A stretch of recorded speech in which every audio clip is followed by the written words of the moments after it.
Hey everyone, this is Austin-Sensei, and I haven't done a review for an anime in a while, and well, it's coming around the corner actually, since fall is about to end, with most of them ending. So this review, as you can see in the title, is Dusk Maiden of Amnesia. And I went into this anime, I wasn't expecting anything.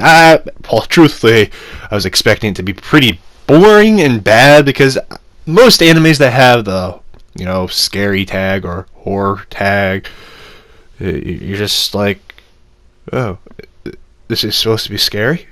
This isn't scary. And I'm not a big fan of, that genre, and like usual, I'm gonna watch whatever I want to watch. I don't even care the genre, even though I don't like the genre, but Dusk Maiden of Amnesia, I'm not gonna lie, it blew me out of the water. I usually can just pick up the story right away. The characters, I thought I would pick up right away, because, sometimes characters are very easy to pick up for me, and it's the person that actually knows how writing goes and everything. It's just, this is the stuff I pick up on, and it's just the story, the characters. Just, this was a surprising anime. This was a hidden gem. I'm not joking with you guys. It's just, this anime was really well done. And I'm going to do a non-spoiler, then a spoiler one for the people that were on the fence of, hey, should I watch it? Yeah, you should. But let's start off with the story. The story was really beautiful and well done, and each character had their arcs, kind of showing their individual growth that offered the actual main quest. I kind of see it as, a video game. You have the RPG, you have your side quest, and you have your main quest. And sometimes, like in The Witcher 3, you have side quests that are going to help your main quest, and it melds really well together. I know using that word's really weird for it, but it's just, that's the best way I can describe it. And the ending, I can't stress enough, the ending to an anime is one of the most crucial things, and you mess that up, it ruins everything that you have made. I'm just being honest. That's just how it is. And I know people are going to argue, no, yeah, it does. If you can't deliver a good ending like most, and if your anime starts to get really slow and boring around, the 9th episode or the last 4 episodes, you kind of can tell you're going to have a bad ending. Well, I was wrong. With certain things with the story. I came into this story, I'm like, okay, this is kind of funny, kind of cool. It had a nice blend of comedy. It had very good elements, and I'm like, okay, it's just going to be a okay anime. I kept watching next episode. I'm like, okay, where's this going to go down? Is it going to go bad? Is it what's going to happen? What is going on? Why isn't this bad? I kind of was seeking it to be bad. I'm going to be honest, because I'm just so used to those kind of genre of animes just being so bad. And I know that's kind of hypocritical with certain things I've said before, but it's just, when you watch that kind of anime, a horror anime, they're not usually great. They aren't. I'm being honest. That's just kind of how it is, but this one, I don't think it deserves that tag. But it was so just good. Now, going to characters, I gave that a 10 out of 10 too, along with the story. The girl, Yuko, is an extremely complex character versus what I came in thinking. I'm like, oh, she's just simple, cookie-cutter, happy-go-lucky girl. Oh, I was wrong. Man, I paid for that one, to say the least. And the main character, Tenchi, wasn't a weak main character. He wasn't the cookie cutter of, Hero, for instance, in Darling in the Franxx, that kind of did nothing for his girl. This man went out of his way to make sure she was fine. And if you don't know, Yuko is a ghost. If you came into this anime, oh, she's alive? No, she isn't. I don't know why I have to stress that. It kind of, you'll find that if you watch it. But then we have the supporting characters, the background characters, even though they're part of the main cast.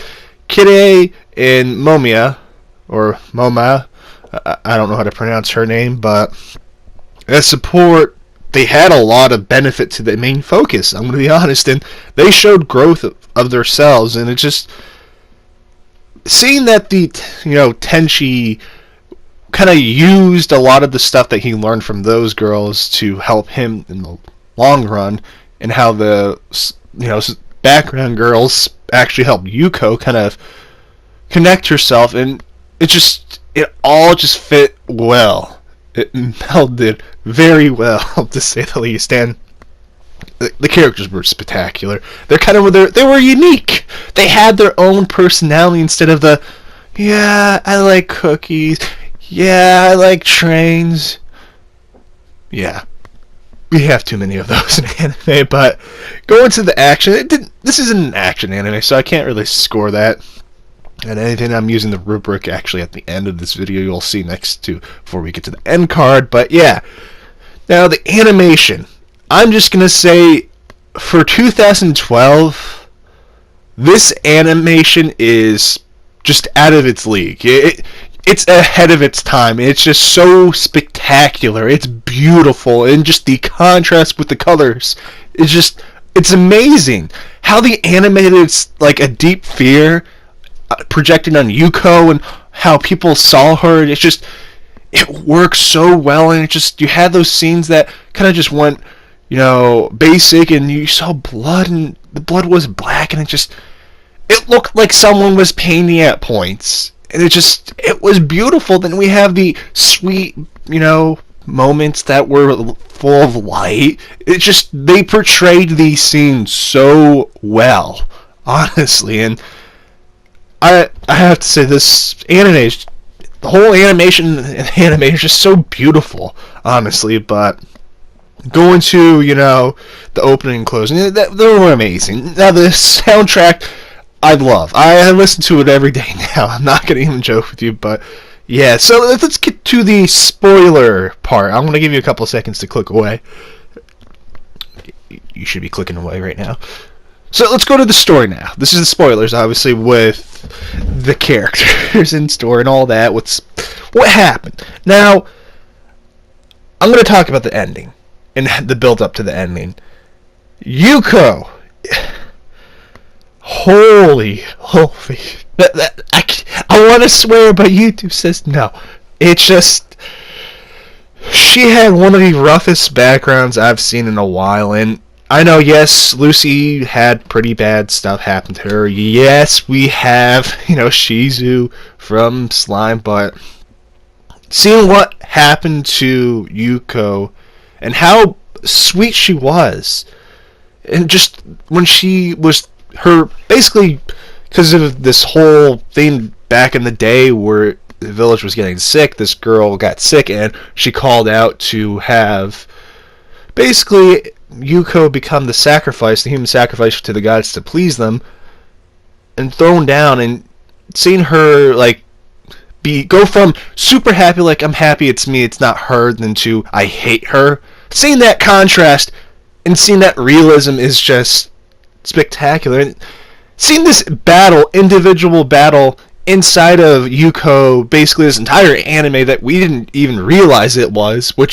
just beautifully snuck in there. And I love The Great Gatsby, and this is on the level of my favorite book, The Great Gatsby. This writing is spectacular, and I can't praise it enough. The author, I want to meet this author and shake his hand, because that's how good it was.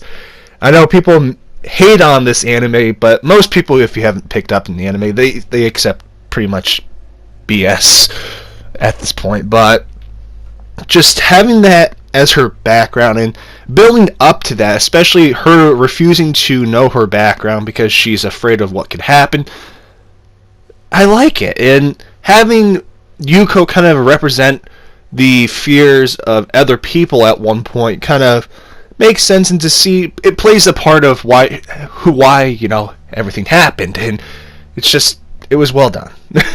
And going to a little even further with Yuko, with that whole people being afraid of her, Tetsuji he was the first person that let his hand out for her, that wasn't afraid of her, and she's lonely. She's been lonely her entire life. After she passed away, she's just been there for 60 plus years in that school building. It's just so well done. Then the ending, oh, that guy, let me tell you, he got me. I haven't cried in the anime since Angel Beats, and truthfully, this reminded me of Angel Beats. It really did. It hooked you. You thought you could get away without getting hurt. No, this thing grabbed you, and it's just not even on top of that. The comedy was just so well placed and so well done. Yes, it had little fan servicey parts, but it wasn't over the top. And I know people get very pissy with that, but remember, fan service isn't bad. We have fan service in almost every anime. You just don't know it sometimes. It's just kind of funny. Like Naruto had it, Dragon Ball had it. Come on, One Piece has it. Calm down. But that ending of her slowly disappearing because people figured out what happened and she could ascend to heaven. And we see Techi kind of previously confess his love when she forgot about him. Then he, touched her where he originally touched her and she remembered. That was a sweet moment. Then going to that final him not wanting to not let go until she's gone. And he was holding her until, he couldn't see her anymore, basically. And I just seeing her fade away and him basically promising her that he, even though he doesn't mean it, that he's going to forget her and to move on for her to be peacefully happy. It touched my heart, man. It really did. And I couldn't stop crying because I'm like, This is how love should have been. This is like Darling the Franxx what should have happened. This is how it should have been. And we have other animes that do this stuff. The girl disappears, but there was a big hook to this one. But going a little before going to the actual hook, just seeing that and him promising that he will move on and everything because that and seeing them kiss at the end and just seeing her slowly disappear too, it was spectacular. And seeing the time that passes on that she's disappeared and how he's kind of happy but he's kind of sad. I just like that realism in an anime with human emotions. It makes it more relatable. And in the ending, she's there. She's back. Yuko's there and she is basically possessing Tachi, and it just anywhere he goes, she goes, and it all was because of that kiss. And basically, we have a satisfying ending that hurts because they played with our hearts. She showed up, and I was just like, son of a gun, you got me, congratulations, you got me.